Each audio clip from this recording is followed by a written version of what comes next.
What is up, guys? Welcome back to another episode of Praz's Pitch. And oh my days, today we've seen a phenomenal game.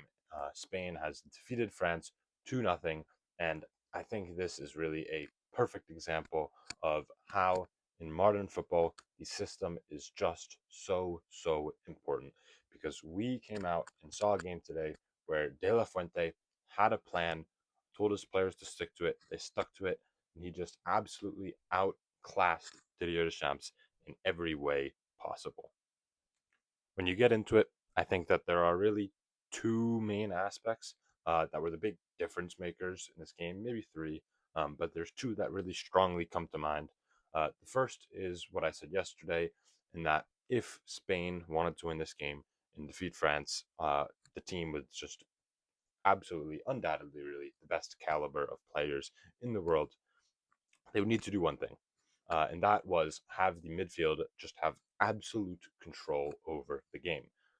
And I think we really did see that in the way that Rodri, Fabian Luiz, in the Spanish defense was able to come up and assist them in really controlling. I mean, in that first maybe two-thirds, three-quarters of the game, I would guess that Spain probably had probably upwards of 60, 70% of the ball, and really all of the daring chances.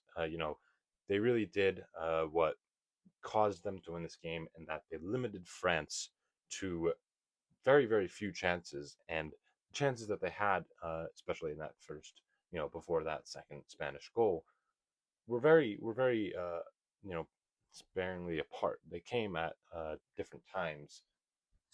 The French attack wasn't really able to get you know any sort of attack within a couple of minutes to gain any sort of momentum or anything like that. Spanish attack or Spanish midfield really was able to sort of absolutely just fizzle out anything, and leave France with just very few opportunities in general. Now, the second thing that I think Spain really just had it miles above France in this game is something that I think goes very underrated in modern day football, but I think is just incredibly important always. And that is going to be the fullbacks. When you look at this game, the Spanish fullbacks just absolutely outclassed France. It wasn't even close. I mean, Pedro Porro with a goal, Cucurella with how many important tackles did we see him have near the end of that game? And I mean, look, do I like the guy Cucurella? No, no one likes him. He's an arrogant guy. He whines a lot, but he's an amazing footballer. He's got just absolute passion for the game. That if you are a supporter of Spain, if you are a supporter of now he's going to Real Madrid, you are just going to love the guy, love what he does for your team. And I think that they were really the huge difference makers in this game, especially when you compare them to the French fullbacks. Digne with not a great decision in kicking Lamine Yamal for that penalty. Now, I would probably attribute that more to the work rate and effort of Yamal than the mistake of Digne. I don't think that's it's very difficult to turn in that moment and see what's actually happening, especially with the guy jumping up so fast. But I don't think either of them really portrayed any amazing ability. They didn't really have too many important tackles, and neither of them were able to at all get into the French attack, which is something that in this modern day football systems, when you have these fullbacks pushing up so far, so high, so wide, um, it's something that you really need in order to generate attacking chances, and France just wasn't able to do that today. Looking into the game, a couple shout outs that I want to give. First of all, Unai Simon just did not put a foot wrong all game. He really showed there why he is the starting Spanish goalkeeper. A lot of people have been very upset that it's not, David Raya or Juan Garcia uh, playing in that position. But I think when you have a player like that, it's similar to maybe uh, what you see with like England and Pickford.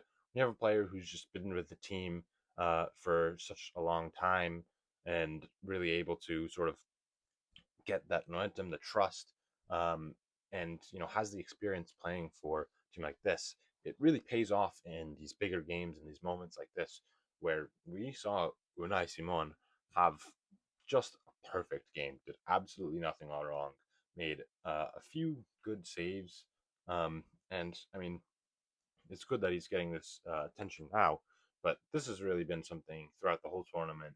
Um, Spain have conceded one goal the entire tournament to Belgium, and so him and the defensive line as a whole, really just incredible job by them today and throughout this whole tournament as well.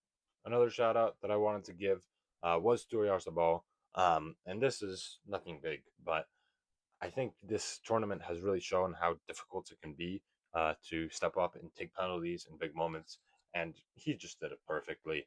No hesitation, and just slotted it into that upper right hand corner. Just perfectly done. Shows really what you should be doing, striking through the ball and not hesitating. And I think that's definitely a lesson that a lot of people should take away from this game. You don't need any of that stutter step stuff um, or anything like that. Just pick your spot and pick it well. And then finally, I also do want to give a shout out to Maxence Lacroix. I think he was probably the only bright spot in France's defense today. Um, and he didn't have a phenomenal game, but I think that's difficult to do when you have players playing so poorly alongside you today. I think it's very incredibly difficult to step into a moment like that when Saliba gets injured. Hopes out to him that he'll be better next season. Um, but for him to step in and really be what looked to me the leading force of France's defense for the rest of the game, I was very impressed with him there. And I know Chelsea fans are hoping to get him this season. We'll see what happens with him, but I do think he definitely has the quality right now and to develop into an absolutely world class player. And would not be surprised to see him starting in this French back line in the next World Cup. That's all for today, guys. Hopefully, you guys enjoyed the game and the video. Leave a like if you did, and maybe subscribe as well. And I'm looking forward to the Argentina and England game tomorrow. See you.